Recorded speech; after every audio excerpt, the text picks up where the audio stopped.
নতুন সরকারের প্রথম বাজেট আজ আকার 9,38,000 কোটি টাকা, জিডিপি প্রবৃদ্ধির লক্ষ্য 6.5। সীমিত সম্পদের মধ্যে জনগণকে স্বস্তি দেয় লক্ষ্য, জানালেন মন্ত্রী। উচ্চ মূল্যস্ফীতির চাপ কমাতে বাজেটে চাল, ডাল সহ 60 নিত্যপণ্যে কর ছাড়। কমতে পারে এসি, ফ্রিজ, ওষুধের দাম। রড, সিগারেট ও মদের দাম বৃদ্ধির আভাস। বাজেটে 5% পরিবর্তে প্রতি ভরি স্বর্ণের ভ্যাট 2,500 টাকা করার আভাস। দেশের বাজারে ভরিতে দাম কমল প্রায় 4,500 টাকা। 6 মাসে 73 বার সমন্বয়। বেনাপোল বন্দরের শেড থেকে 6 কোটি টাকার পণ্য আত্মসাৎ। কর্মকর্তা সহ 18 জনের নামে প্রতারণার মামলা। মিথ্যা ঘোষণায় আনা দামি প্রসাধনী সরিয়ে রাখা হয় নিম্নমানের পণ্য। এবং নির্মাণের 8 বছরেও সুফল মিলছে না দেশের প্রথম বর্জ্য ব্যবস্থাপনা প্লান্টের। দিনে প্রক্রিয়াজাত হচ্ছে 15%, কমছে জৈব সার, বায়োগ্যাস ও বিদ্যুৎ উৎপাদনের লক্ষ্য।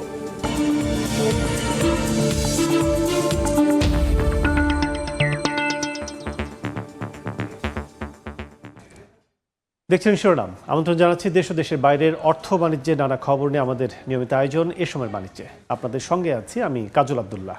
শুরুতেই বাজেটের খবর।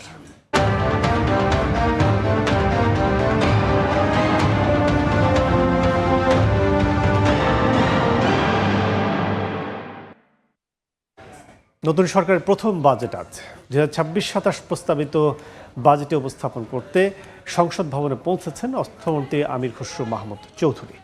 বাজেট অনুমোদনে চলছে মন্ত্রিসভার বিশেষ বৈঠক। সকালে 10:30টার দিকে আগেই জাতীয় সংসদ ভবনে পৌঁছান তিনি। জানান, সীমিত সম্পদের মধ্যেই দেশের জনগণকে স্বস্তি দেয়া এবারের বাজেটের লক্ষ্য। বহুদিন পর নির্বাচিত সরকার বাজেট উপস্থাপন করতে যাচ্ছে মন্তব্য করে আমির খসরু মাহমুদ চৌধুরী বলেন, প্রান্তিক মানুষের কাছে অর্থনৈতিক সুফল পৌঁছে দিতেই কাজ করছে সরকার। ভঙ্গুর থেকে স্থিতিশীল অর্থনীতির দিকে দেশকে এগিয়ে নিতে এবারের বাজেট প্রণয়ন হচ্ছে বলেও জানান অর্থমন্ত্রী।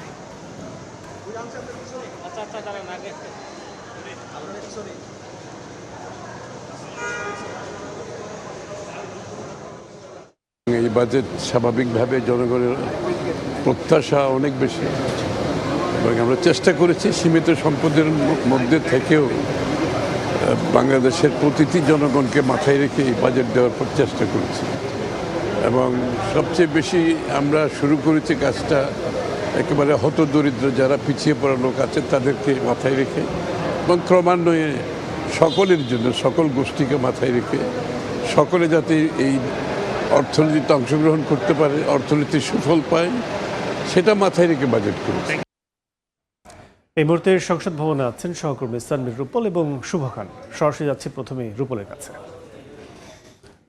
2026-27 অর্থ বছরের জন্য 9,38,000 কোটি টাকার বাজেটটি আজকে পেশ করা হবে। অর্থমন্ত্রী তিনি এরই মধ্যে মন্ত্রিসভা বৈঠকে যোগ দিয়েছেন। সকাল 10টায় মন্ত্রিসভা বৈঠকটি শুরু হয়েছে এবং এই বৈঠকের শেষে এই বৈঠকেই এই বাজেটের মূল আকার এবং অন্যান্য মূল বিষয়গুলো অনুমোদন দেওয়া হবে। সেই অনুমোদন দেওয়া বাজেট প্রস্তাবটি সেটি বিকাল 3টা নাগাদ অধিবেশন শুরুর দিকে তখন অর্থমন্ত্রী তিনি পড়ে শোনাবেন।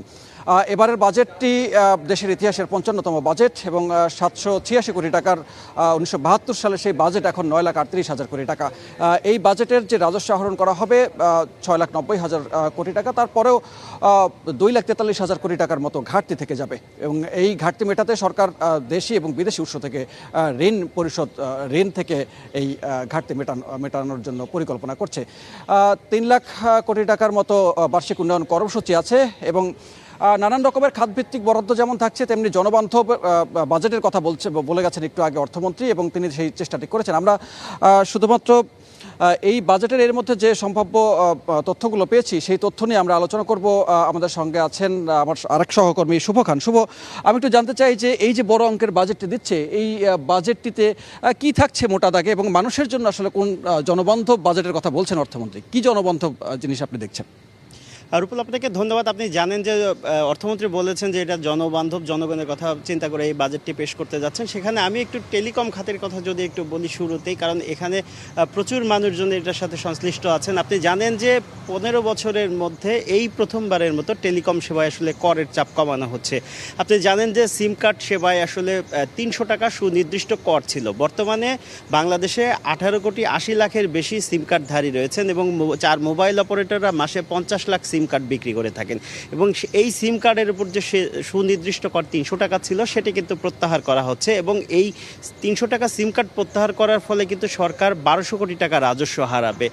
আর একটি বিষয় হচ্ছে যে 5 লাখের বেশি আমাদের দেশে কিন্তু ফ্রিল্যান্সার রয়েছেন যারা বৈদেশিক মুদ্রা দেশে নিয়ে আসেন, তাদের আয়টিকে কিন্তু আসলে করের আওতার বাইরে রাখা হয়েছে। এছাড়া সরকারি যে অনানুষ্ঠানিক হিসাব রয়েছে প্রায় 7 কোটির উপরে কিন্তু আমাদের ফেসবুক ব্যবহারকারী রয়েছে এবং সেখানে লাখ লাখ কিন্তু আসলে কন্টেন্ট ক্রিয়েটর রয়েছেন, তাদের একটু যদি বলি যে 500 কোটি টাকার একটি তহবিল কিন্তু গঠন করার কথা বলেছে অর্থমন্ত্রী এই মাত্র 2 দিন আগে সংসদে।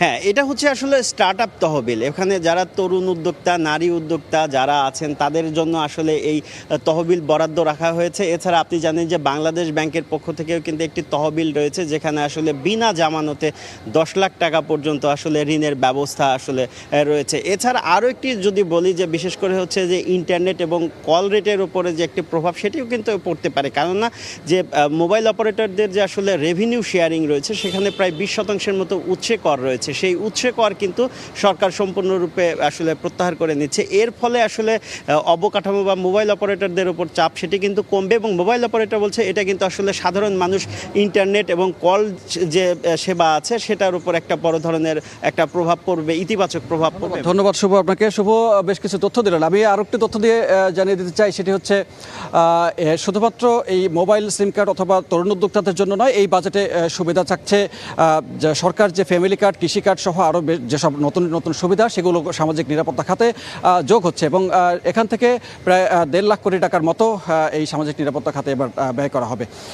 এর বাইরে আরেকটি তথ্য জানিয়ে রেখে যাই, এত বড় বাজেটের চাপ সামাল দিতে সরকার যে বিদেশ এবং দেশে থেকে ঋণ গ্রহণ করবেন এবং সেই ঋণের বাইরে 1,27,000 কোটি টাকা বা তার বেশি সুদ বাবদ ব্যয় করতে হবে এবং পরিচালন ব্যয়ও একটি বড় ব্যয় হিসেবে নিচ্ছে। তো এই ছিল এখন পর্যন্ত সবশেষ তথ্য। চলে যাচ্ছি স্টুডিওতে। বাজেট নিয়ে বিস্তারিত আলোচনার জন্য সংসদ থেকে যোগ দিয়েছিলেন 2 সহকর্মী। নতুন সরকারের প্রথম বাজেটে গুরুত্ব পাচ্ছে বিএনপির নির্বাচিত প্রতিশ্রুতির বাস্তবায়ন। আকার হতে পারে 9,38,000 কোটি টাকা।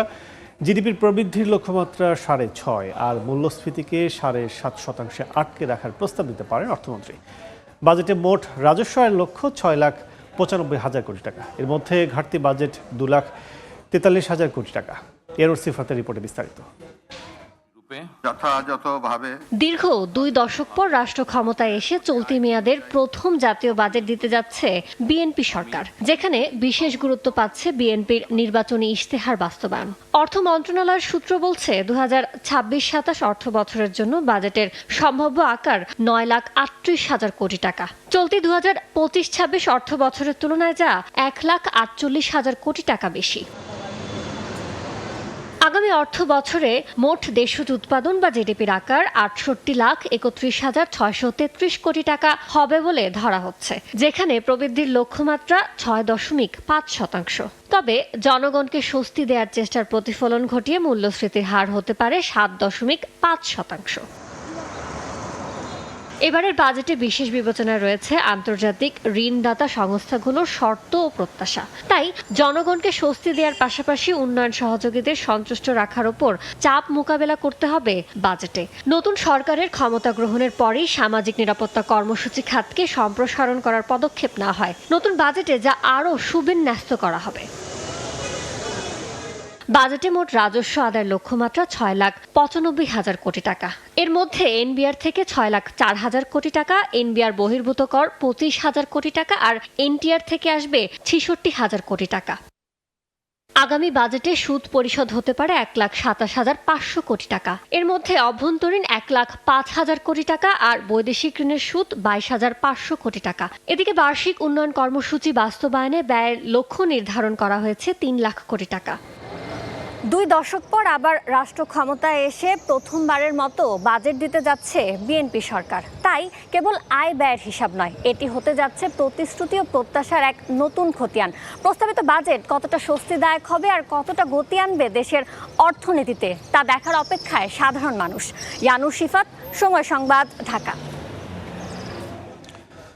দর্শক, বাজেটের বিভিন্ন দিক নিয়ে আলোচনার জন্য আমাদের সঙ্গে যুক্ত হয়েছেন research and policy integration for development র্যাপিডের নির্বাহী পরিচালক অধ্যাপক doctor M Abu Yusuf. Sir, সময় বাণিজ্য আপনাকে স্বাগত। আজকে বাজেট সব কিছু মিলেই আমরা রিপোর্টটি দেখলাম। সব মিলিয়ে বিএনপি সরকারের যে বাজেট আজকে প্রথম সরকার আসার পর থেকে সব মিলে আপনার প্রথমে তার মন্তব্য জানতে চাচ্ছি যে কেমন বাজেট দিচ্ছে বিএনপি? জি ধন্যবাদ। যেহেতু বর্তমান সরকারের প্রথম বাজেট, তো সেই বাজেট নির্বাচনী যে ইশতেহার আছে তারও একটা প্রতিফলন এই বাজেটের মধ্যে থাকবে। প্রথমত যেটুকু ইন্ডিকেশন আমরা পেয়েছি সেটি হচ্ছে এটি এ যাবৎকালের মানে বাংলাদেশের ইতিহাসের সর্বোচ্চ বাজেট হতে যাচ্ছে, যেটি 9,38,000 কোটি টাকার হতে পারে। তো এই বাজেটের যেহেতু বড় আকারের একটা বাজেট, সরকার যেহেতু নতুন সরকার, তার অনেক প্রতিশ্রুতি, মানুষের আকাশচুম্বী প্রত্যাশা সব কিছু মিলাতে গিয়ে একটা বড় ব্যয়ের যে এক্সপেন্ডিচার যেটি আছে সেটি এই বাজেটে আমরা আকার হিসেবে আমরা দেখতে পাচ্ছি। অন্যদিকে যেই টাকাটা কোথা থেকে আসবে, তো সেটিও একটি চ্যালেঞ্জ। সবচেয়ে বড় চ্যালেঞ্জের আমরা যতটুকু জানতে পেরেছি যে এনবিআরকে প্রায় 6,04,000 কোটি টাকার একটা টার্গেট দেয়া হতে পারে। তো এমনিতেই এনবিআর প্রত্যেক বছর তো বাজেটের তাদের রাজস্ব কালেকশন বাড়ছে অ্যাবসলিউট নাম্বারে, কিন্তু আমরা যদি আবার পার্সেন্টেজ চিন্তা করি তো সেটি আবার যেহেতু বাজেটের আকার বাড়ছে, জিডিপির আকার বাড়ছে, পার্সেন্টেজ আকারে কিন্তু আমরা এই যে ট্যাক্স জিডিপি রেশিও সেটা অলমোস্ট নিয়ারলি 7% মধ্যেই থাকছে, যেটি বলা হয় ওয়ার্ল্ডের মধ্যে অন্যতম নিম্ন সারির দেশগুলোর মধ্যে একটি। সরকারের সবচেয়ে বড় চ্যালেঞ্জ হচ্ছে এই জায়গা থেকে কিভাবে বেরিয়ে এসে নিজস্ব রেভিনিউ মোবিলাইজেশন। তো আশা করছি যে এইবারের বাজেটে তার একটা দিক নির্দেশনা থাকবে। সরকারের যেটি হচ্ছে যে কর জিডিপি সেটি 10% মধ্যমেয়াদে নিয়ে আসা, পাশাপাশি হয়তো দীর্ঘমেয়াদে এটাকে 15% নিয়ে আসা দরকার। আপনি যদি দেখেন ভারতে এটি 20% মতো, বা আমাদের অন্যান্য যে পার্শ্ববর্তী দেশগুলোর চেয়ে আমরা অনেক পিছিয়ে আছি। আপনি শ্রীলঙ্কার কথা বলেন বা অন্য দেশের কথা বলেন, সেগুলো কিন্তু 12-13% মধ্যে। ইন্টারন্যাশনাল বেস্ট প্র্যাকটিস হচ্ছে এটাকে 15% মধ্যে সর্বনিম্ন, তো সর্বনিম্ন হচ্ছে 15% মধ্যে রাখা। আমাদের এখানে সেটি তো যেইটুকু আমরা দেখতে পাচ্ছি সেটি একদম নিম্নের মধ্যে যতটুকু থাকা যায় সেই জায়গার মধ্যে আসছে। এখন এটাকে করার জন্য যে উদ্যোগটা দরকার, যে রিফর্মটা দরকার, এত বড় ব্যয়কে যদি সামাল দিতে হয়, এবং এখনও আমরা দেখতে পাচ্ছি যে যেহেতু আমাদের রেভিনিউ মোবিলাইজেশন যদি সেইভাবে আদায় না হয় তাহলে কিন্তু ব্যাংকের উপরই নির্ভরশীল করতে হবে। অন্যদিকে এক্সটার্নাল যে ওভারসিজ ডেভেলপমেন্ট অ্যাসিস্ট্যান্স সেটিও কিন্তু এখন আস্তে আস্তে কমে আসছে। তো যে কারণে ব্যাংক বরোইং যদি হয়, স্বাভাবিকভাবে বেসরকারি খাতের ঋণ প্রবাহ সেখানে কিন্তু বাধাগ্রস্ত হবে। সেই জায়গাটা আসলে প্রভাবটা কি হবে? তো সেই জায়গাটা সরকারের এই চ্যালেঞ্জটাই হচ্ছে, কারণ আমরা জানি যে অনেক দিন ধরে একটা রাজনৈতিক অস্থিতিশীলতা ছিল। এখন যেহেতু একটা রাজনৈতিক স্থিতিশীলতা আসছে, সরকারের বড় চ্যালেঞ্জ হচ্ছে অর্থনৈতিক স্থিতিশীলতাটাকে নিয়ে আসা। তো সেটার জন্য যারা ইনভেস্টর আছে, যারা প্রাইভেট সেক্টর আছে, কনফিডেন্সের বিষয় আছে, যারা বিনিয়োগকারী আছে, কারণ বিনিয়োগকারীরা এতদিন বসেছিল যে বা অপেক্ষা করছিল যে সরকারের নীতি বা পলিসি কী ধরনের হয় সেটার উপর। তো যেহেতু এই সরকারের আমরা আশা করছি হয়তো একটা ব্যবসায়ী বান্ধব বা বিনিয়োগ বান্ধব একটা বাজেটের পরিকল্পনা এখানে থাকবে। একদিকে যেমন সরকারের চ্যালেঞ্জ হচ্ছে রেভিনিউ বাড়ানো, অন্যদিকে হচ্ছে বিনিয়োগের পরিবেশটা যাতে স্থিতিশীল থাকে। এই দুটোর মধ্যে যে সমন্বয় করাটা, সেখানেই কিন্তু এই বাজেটের জন্য একটা বড় চ্যালেঞ্জ হবে। এছাড়া আমরা জানি যে শিক্ষায় হয়তো আমাদের, যদিও আমরা বলি ইউনেস্কোর সিগনেটারি হিসেবে 4-6% জিডিপির বরাদ্দ থাকা উচিত, কিন্তু গত বছরের যেমন বাজেটে এটি 1.5%-এর মতো ছিল, যে চলতি বাজেট যেটি আছে এটিকে হয়তো 2% বা 2.5% নিয়ে আসা হতে পারে। অন্যদিকে স্বাস্থ্যর যে জায়গাটা, স্বাস্থ্য খাতে আমাদের 0.5%ও আমরা খরচ করি না। তো সেই জায়গাটা হয়তো এবার এটা হয়তো বাড়িয়ে 1%-এর উপরে হতে পারে। যদিও আমরা বলি সবসময় স্বাস্থ্য খাতে 2-3% অন্তত জিডিপির বরাদ্দ থাকা উচিত। কিন্তু অন্যদিকে চ্যালেঞ্জ হচ্ছে আসলে বাস্তবায়নটা। অনেক সময় আমরা দেখি স্বাস্থ্য খাতের কথাই যেমন আমরা শুনি, অনেক বাজেট অ্যালোকেশন আছে যেটা ব্যবহার করতে পারে না। দেখা যাচ্ছে আনস্পেন্ড থাকে। এই যে ব্যয় করার যে সক্ষমতা, সেই ব্যয় করার সক্ষমতাটাও কিন্তু থাকতে হবে, শুধু অ্যালোকেশন দিলে হবে না। তাহলে আমাদের অ্যালোকেশনের জায়গাটা যেটি করছে, সেই জায়গার চেয়ে এক্সিকিউশনটা যাতে ভালোভাবে হয়, ইমপ্লিমেন্টেশনটা যাতে, এবং গুণগত ইমপ্লিমেন্টেশনটা যাতে হয়। অনেক সময় আমরা শুনি যে এক্সপেন্ডিচারগুলো কোয়ালিটি এক্সপেন্ডিচার হয় না। আরেকটা বড় জায়গায় সরকার এবার আমি বলবো যে মানে অনেক অগ্রাধিকার দিয়েছে, সেটি হচ্ছে সামাজিক সুরক্ষা। তো এই সামাজিক সুরক্ষায় আমরা যতটুকু জানতে পেরেছি যে এটি হয়তো আগের চেয়ে বাড়িয়ে 1,45,000 কোটি টাকার মতো, এবং নতুন কতগুলো কর্মসূচিও সরকার হাতে নিয়েছে, যেটি নির্বাচনী ইশতেহারে ছিল। ফ্যামিলি কার্ড, কৃষক কার্ড থেকে আরম্ভ করে বিভিন্ন ধরনের কার্ড এক্সিস্টিং প্রোগ্রামগুলোর বাইরে। এখন এই সামাজিক নিরাপত্তা কর্মসূচির যে এই যে বড় আকারের যে বাজেটটি হচ্ছে, এটিকে কিভাবে আসলে যাদের জন্য এই প্রোগ্রামগুলো নেয়া, তাদের কাছে যাতে সঠিকভাবে পৌঁছে, আমরা যেটাকে বলি ইনক্লুশন এরর, অর্থাৎ যে পাওয়ার কথা না সে যাতে কোনোভাবেই এখানে ঢুকতে না পারে। যেহেতু ফ্যামিলি কার্ড নিয়েও একটি পাইলট প্রোগ্রাম করা হয়েছে, তারপরে এখন 41 লাখ বেনিফিশিয়ারি হয়তো এখানে নিয়ে আসা হবে। তো সব কিছু মিলে এই উপকারভোগী সিলেকশন এবং তাদের কাছে পৌঁছানো, এটি হচ্ছে সরকারের একটা বড় চ্যালেঞ্জ হবে। বাট ওভারঅল আমরা দেখতে পাচ্ছি যে সামাজিক সুরক্ষা, শিক্ষা, স্বাস্থ্য, এগুলোতে আরেকটা হলো কর্মসংস্থানের যে বিষয়টা, সেটি আলোচনায় আসছি। আরও কিছু ইনফরমেশন আমরা দেখে আসবো। জি দর্শক, আলোচনা করছিলাম বাজেট বিষয়ে। সব মিলে আমাদের সাথে যুক্ত আছেন অধ্যাপক ডক্টর আবু ইউসুফ। সেটা আমরা আরও কিছু তথ্য দেখে আসতে চাই। সেক্ষেত্রে বাজেট বিষয়ে বিএনপি সরকারের প্রথম বাজেটের সার্বিক চিত্রগুলো যদি একটু আমরা দেখতে চাই, সেটি হচ্ছে যে প্রথমে আমরা জানিয়েছিলাম সেটি হচ্ছে যে মোট বাজেটের আকার আমাদের 9,38,000 কোটি টাকা। উন্নয়ন বাজেট এখানে রয়েছে এডিবিতে 3 লাখ কোটি টাকা, এবং এখানে মন্ত্রণালয়সমূহের যে পরিচালন ব্যয়, সেখানে কিন্তু আমরা দেখছি যে 3,33,375 কোটি টাকা। এছাড়া নন এডিপিও মূলধন ব্যয় আমরা দেখছি যে 60,000 কোটি টাকা, এবং ভর্তুকি প্রণোদনা এবং নগদ ঋণে ব্যয় ধরা হয়েছে আমরা দেখছি যে 1,17,125 কোটি টাকা। এছাড়া সরকারের যে ঋণ কাঠামো, সেই ঋণ কাঠামো সুদ পরিশোধে কিন্তু সরকারকে ব্যয় করতে হবে 1,27,500 কোটি টাকা। এছাড়া পরবর্তীতে যদি আরও একটু দেখতে, আমরা এডিবিতে বরাদ্দ পাওয়া শীর্ষ যে 5 খাত রয়েছে, সরকার এই এডিবির মাধ্যমে শীর্ষ 5 খাতে যে ব্যয় করতে চায়, এর মধ্যে পরিবহন এবং যোগাযোগ খাতেই কিন্তু আমরা দেখছি সবচেয়ে বড় ব্যয়। সেখানে এর মধ্যে রয়েছে রেল, সড়ক এবং আকাশপথ, সব কিছু মিলেই 50,092 কোটি টাকা, যেটি জিডিপি বলা চলে যে 16.70%। শিক্ষার যেটা আমরা দেখছি যে 67,591 কোটি টাকা, সেটি রয়েছে দ্বিতীয় অবস্থানে। এছাড়া স্বাস্থ্য অবস্থান রয়েছে, স্বাস্থ্য খাতে কিন্তু আমরা দেখছি যে 35,535 কোটি টাকা রয়েছে। এছাড়া 4 নম্বর অবস্থানে দেখছি আমরা শীর্ষ বিদ্যুৎ ও জ্বালানি খাতে, যেটি সরকার নিরবিচ্ছিন্ন বিদ্যুৎ এবং পরিবেশ বান্ধব বিদ্যুৎ কিন্তু সারা দেশে সরবরাহ করতে চায়। সেই লক্ষ্যে কিন্তু আমরা দেখছি যে আগামীতে সৌর এবং সাথে আমাদের সবচেয়ে বড় বড় যে মেগা প্রকল্পগুলো আছে, সেগুলো বাস্তবায়ন করা, সব কিছু মিলে সেবার নিশ্চিতে এবারের ব্যয় ধরা হচ্ছে 32,691 কোটি টাকা।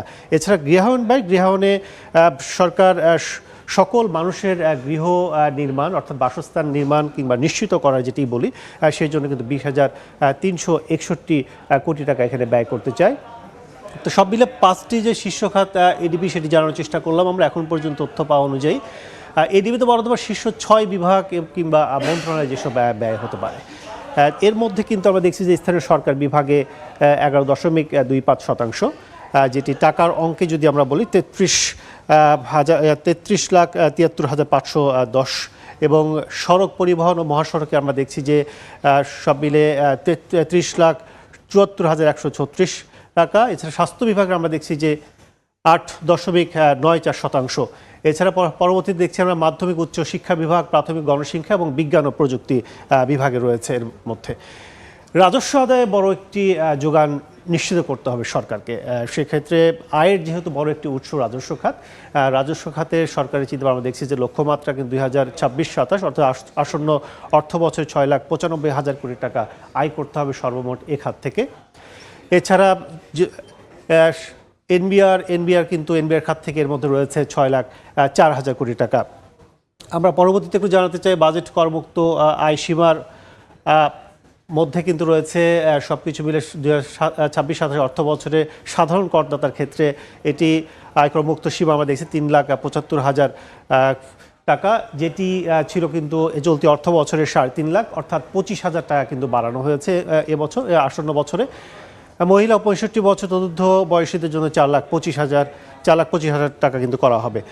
আমরা পরবর্তীতে যেতে চাই সামাজিক নিরাপত্তা খাতের যে বরাদ্দ, সেই বরাদ্দে যেতে চাই। সেটি আমরা দেখছি যে 2021-22 অর্থ বছরে যেটি ছিল যে 1,07,614 কোটি টাকা, সেটি কিন্তু 26-27 অর্থাৎ আসন্ন অর্থ বছর যেটি আসছে সেটি কিন্তু আমরা দেখছি যে 1,45,000 কোটি টাকা বরাদ্দ রাখা হবে, যেটি চলতি অর্থ বছর আমরা দেখছি যে 1,16,731 কোটি টাকা কিন্তু বরাদ্দ রাখা ছিল। এবং তুলনামূলকভাবে কিন্তু সামাজিক সুরক্ষা খাতে যেহেতু সরকার বেশি এখানে টাচ করতে চায় বিভিন্ন সার্কেলে, সেটির জন্য কিন্তু এবারও সেটি প্রায় 1.5 লাখ কোটি টাকার জোগাড়ে কিন্তু নিয়ে যাওয়ার চেষ্টা করা হচ্ছে।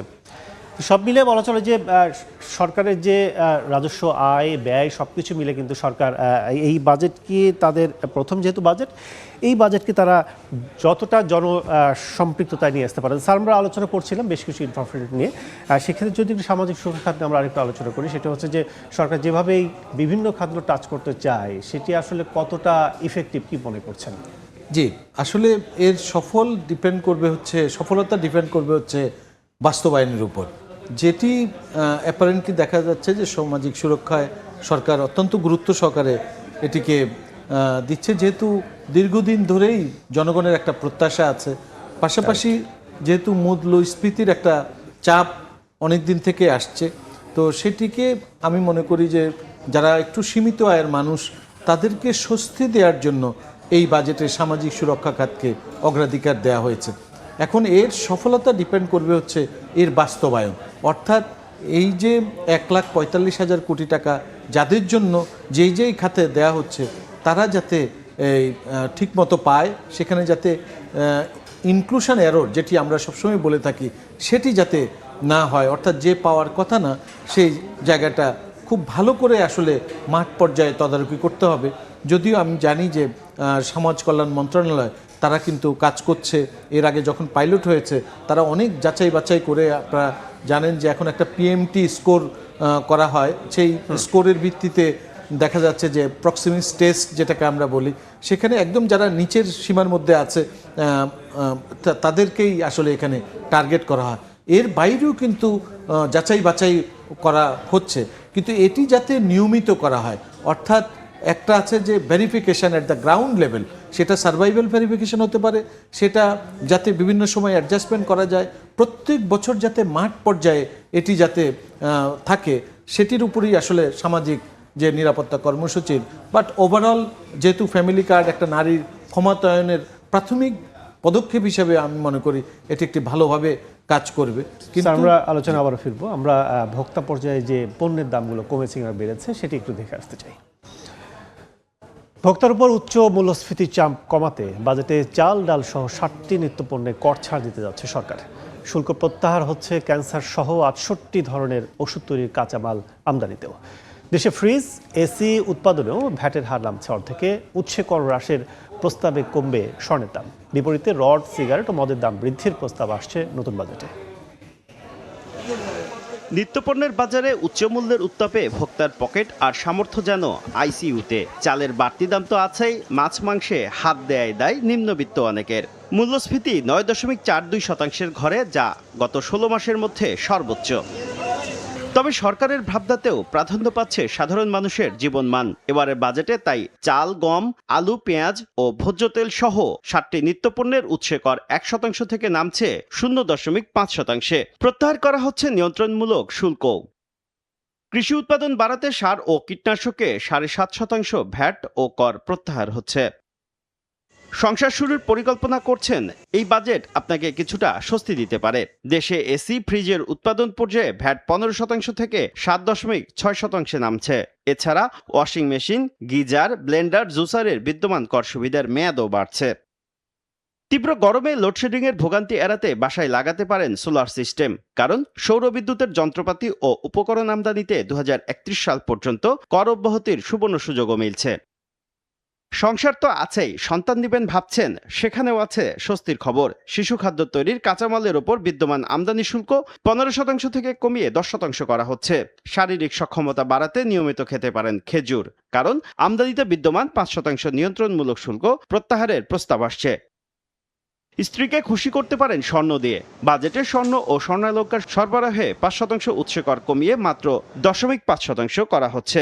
এছাড়া জুয়েলারি সেবায় 5% ভ্যাটের পরিবর্তে প্রতি ভরিতে 2,500 টাকা সুনির্দিষ্ট কর নির্ধারণ হচ্ছে।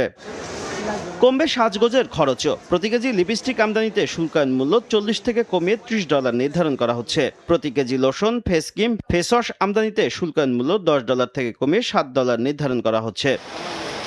নগদ অর্থে এত সব কেনাকাটায় নিরাপত্তা ঝুঁকির শঙ্কায় আছেন? তাহলে শুনুন, ক্যাশলেস লেনদেন উৎসাহিত করতে পয়েন্ট অফ সেল মেশিনের আমদানি শুল্ক 10% থেকে নামছে 5%। প্রত্যাহার হচ্ছে 7% আগাম কর। তুলে নেওয়া হচ্ছে এটিএম কার্ড সহ সব ধরনের কার্ড তৈরির কাঁচামালে 5% আগাম কর। পরিবেশ বান্ধব যোগাযোগ ব্যবস্থা নিশ্চিত করতে electric charging station, electric bus ও ইলেকট্রিক ট্রাক আমদানির উৎসে কর 5% থেকে কমিয়ে 0% করার প্রস্তাব আসছে। সুবিধা মিলবে স্থানীয় ইলেকট্রিক গাড়ি ও ই বাইক উৎপাদন শিল্পে কর রেয়াতের। টায়ার টিউব শিল্প শক্তিশালী করতে উৎপাদনে লাগে এমন দুটি কাঁচামালে মিলবে রেয়াতি সুবিধা, এতে কমবে দাম।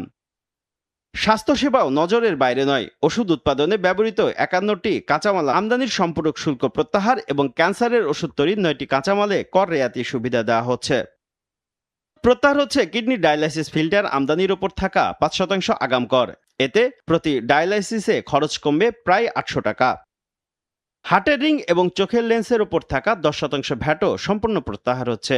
এতে হার্টের রিংয়ে 20,000 টাকা এবং চোখের লেন্সে দাম কমবে 5,000 টাকা পর্যন্ত। কতটুকু বেড়েছে আপনার উপার্জনের পথ?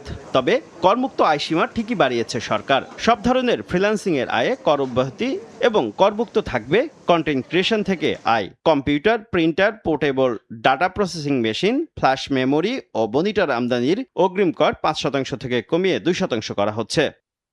খুশির খবর, সস্তায় ভাগাভাগি করতে পারেন মোবাইলে। কর সুবিধা দেয় কমছে দেশীয় হ্যান্ডসেট ও সিম কার্ডের দাম। তবে নতুন অর্থ বছরে যারা বাড়ি তৈরির কথা ভাবছেন তাদের জন্য কিছুটা দুঃসংবাদ। আবাসন খাতের অন্যতম প্রধান উপাদান এমএস রড এবং এ জাতীয় পণ্যের উৎপাদন পর্যায়ে সুনির্দিষ্ট কর ও ভ্যাট প্রায় 10% বাড়বে, যাতে বাড়বে রডের দাম। এমনকি ধূমপায়ীরাও হিসেবের বাইরে নন। সিগারেটের ফিল্টার তৈরির কাঁচামালের ওপর 300% এবং নিকোটিন ও নিকোটিন পাউচের ওপর 350% সম্পূরক শুল্ক আরোপ হচ্ছে।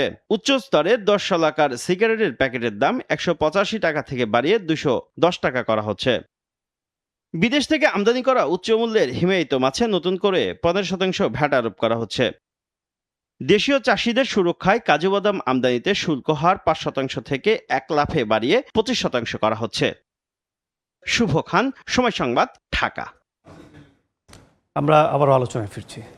স্যার, বেশিরভাগ পণ্যের দামে আমরা দেখলাম যে নিম্নমুখী, 2-3টি খাতের বলা চলে যে দাম বাড়বে, কি মনে করছেন?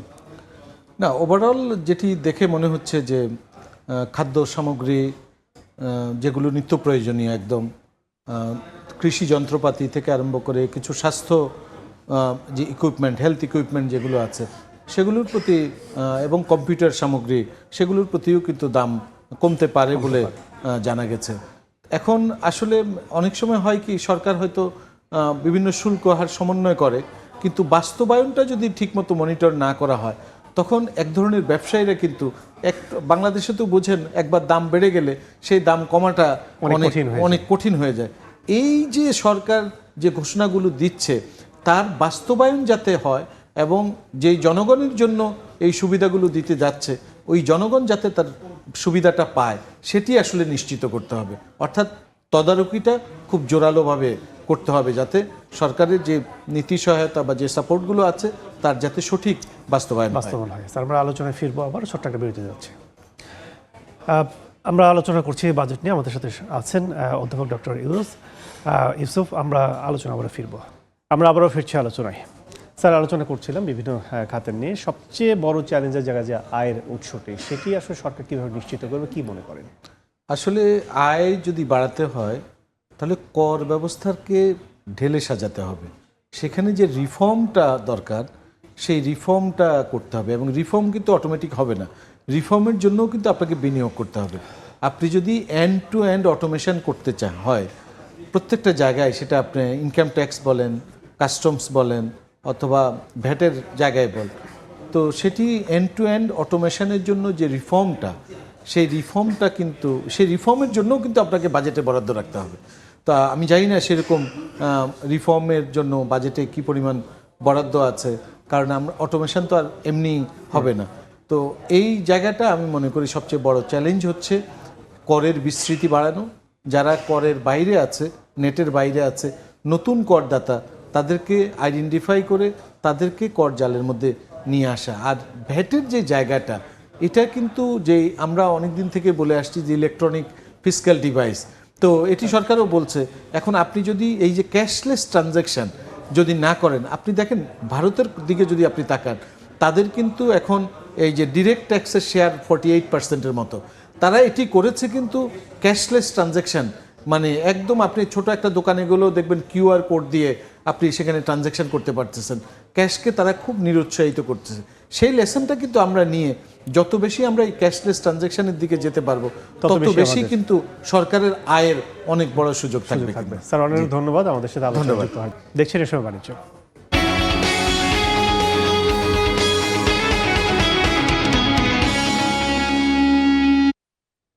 আগামী অর্থ বছরে 5% পরিবর্তে প্রতি ভরি স্বর্ণের ভ্যাট 2,500 টাকা করার আভাসের মধ্যে আবারও কমল স্বর্ণের দাম।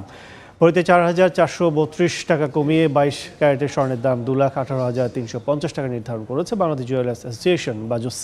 সকাল থেকে এই দাম কার্যকর হয়েছে। এছাড়া 21 ক্যারেটের প্রতি ভরি 2,08,434, 18 ক্যারেটের 1,78,692 টাকা এবং সনাতন পদ্ধতির প্রতি ভরি স্বর্ণের দাম 1,45,508 টাকা করা হয়েছে। এনে চলতি বছর এখন পর্যন্ত দেশে 73 বার ধাতুটির দাম সমন্বয় করা হয়েছে। দাম 37 দফা বাড়ার পাশাপাশি কমেছে 36 বার।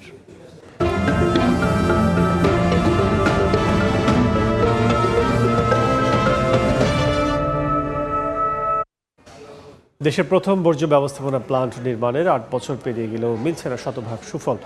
আধুনিক প্রযুক্তির অভাব এবং বর্জ্য আলাদাকরণ জটিলতায় প্রতিদিনের উৎপাদিত বর্জ্যের মাত্র 15% প্রক্রিয়াজাত হচ্ছে। এতে কমছে বর্জ্য থেকে জৈব সার, বায়োগ্যাস ও বিদ্যুৎ উৎপাদনের লক্ষ্য। পৌর কর্তৃপক্ষ বলছে সমস্যা সমাধানে মন্ত্রণালয়কে জানানো হয়েছে। যশোর থেকে আবুল কালাম আজাদের ছবি ও জুয়েল মৃধার তথ্য নিয়ে রিপোর্ট। চারদিকে ময়লা আবর্জনার স্তূপ, ছড়াচ্ছে দুর্গন্ধ, অথচ বর্জ্যকে সম্পদে রূপান্তর করতে 2018 সালের আগস্টে 47 জন কর্মী নিয়ে এখানেই চালু করা হয়েছিল দেশের প্রথম সমন্বিত বর্জ্য ব্যবস্থাপনা প্ল্যান্ট। পরিকল্পনা ছিল যশোর পৌরসভার বাসাবাড়ি থেকে আনা বর্জ্য প্রক্রিয়াজাত করে তৈরি করা হবে জৈব সার ও বায়োগ্যাস, আর এখান থেকে শক্তিশালী জেনারেটরের মাধ্যমে উৎপাদন করা হবে বিদ্যুৎ। কিন্তু সময়ের সঙ্গে ফিকে হয়ে গেছে সেই সম্ভাবনা। বর্তমানে প্রতিদিন প্রায় 80 টন বর্জ্য এখানে আনা হলেও প্রক্রিয়াজাত করা হচ্ছে 15%-এরও কম। ফলে প্ল্যান্টের ভিতরেই তৈরি হয়েছে বর্জ্যের নতুন পাহাড়। পরিচ্ছন্ন নগরী এবং গ্যাস, বিদ্যুৎ যে ময়লা থেকে তৈরি হবে সেটা আমরা কাঙ্ক্ষিত লক্ষ্যে পৌঁছাতে পারি। সেগ্রিগেশন মেশিন না থাকার কারণে স্তূপটা হচ্ছে। যদি সেগ্রিগেশন মেশিন আমরা পাই তাহলে আমাদের 30 দিনই এটা চালানো সম্ভব। আমার কাছে মনে হয় এটা মেকানিক্যাল সর্ট আউট করলে কাজের গতি বাড়বে। এই অবস্থায় সমস্যা সমাধানে বিষয়টি সংশ্লিষ্ট মন্ত্রণালয়কে জানানো হয়েছে বলে জানিয়েছে পৌর কর্তৃপক্ষ। আশা করছে যে এটি আরো ভালোভাবে এটি রান করবে আর কি, এবং যশোরের যে ময়লা ব্যবস্থাপনার জন্য যে একটা দুর্ভোগ সেটি লাঘব হবে। 22 কোটি টাকা ব্যয়ে নির্মিত এই বর্জ্য ব্যবস্থাপনা প্ল্যান্টটি বাস্তবায়নে সরকারের পাশাপাশি Asian Development Bank, German Development Bank এবং Swedish International Development Cooperation Agency অর্থ সহায়তা দিয়েছে। বর্তমানে দ্য স্কেট লিমিটেড নামের একটি বেসরকারি সংস্থা এটি পরিচালনা করছে। সময় সংবাদ, যশোর।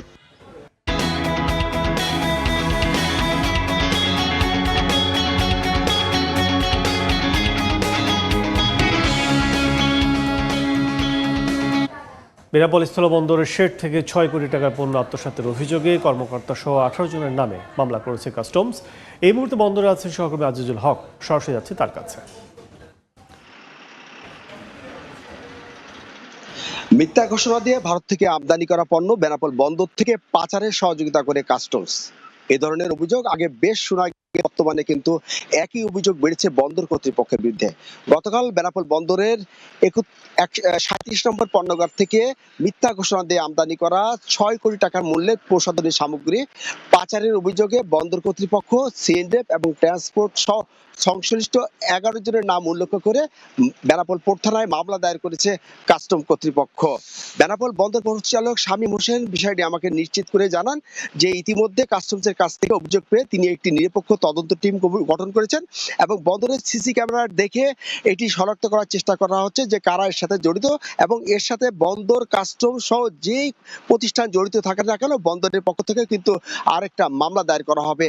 কাস্টমসের তথ্য মতে গত 12 মার্চ ভারত থেকে সাপা ইম্পেক্স বেকিং পাউডার ঘোষণা দিয়ে ভারত থেকে তারা কিন্তু 6 কোটি টাকা মূল্যের প্রসাধনী পণ্য আমদানি করে বন্দরের 37 নম্বর পণ্যঘাটে রাখে এবং কাস্টম গোপন সংবাদে সেটি পরে আটক করে এবং আটকের পর বন্দরে থাকে, কিন্তু বন্দরের থেকে পরবর্তীতে এই সমস্ত দামি পণ্য সরিয়ে কিন্তু কম দামি পণ্য রাখে একটি চক্র। পরে কাস্টম কর্তৃপক্ষ তাদের নামে মামলা দায়ের করে। তো এই ছিল বেনাপোল বন্দর থেকে আমার কাছে সর্বশেষ। সরাসরি ছিলাম বেনাপোল স্থলবন্দরে। বিশ্বের শীর্ষস্থানীয় প্রযুক্তি প্রতিষ্ঠান ও বাংলাদেশের জনপ্রিয় মোবাইল হ্যান্ডসেট ব্র্যান্ড Xiaomi বাজারে নিয়ে এসেছে flagship smartphone Xiaomi 17T।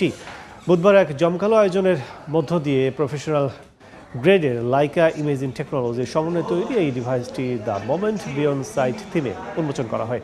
Xiaomi 17T স্মার্টফোনে থাকছে লাইকা পাওয়ার 50 মেগাপিক্সেল মেইন ক্যামেরা সহ ট্রিপল ক্যামেরা সিস্টেম, 6.59 ইঞ্চির অ্যামোলেড ডিসপ্লে, 6500 মিলি অ্যাম্পিয়ারের শক্তিশালী সিলিকন কার্বন ব্যাটারি। এই স্মার্টফোনের গ্র্যান্ড লঞ্চিং ইভেন্টে উপস্থিত ছিলেন শাওমির শীর্ষস্থানীয় কর্মকর্তা ও টেক রিভিউরা। এবং যখন নেলসন ম্যান্ডেলা ওয়াজ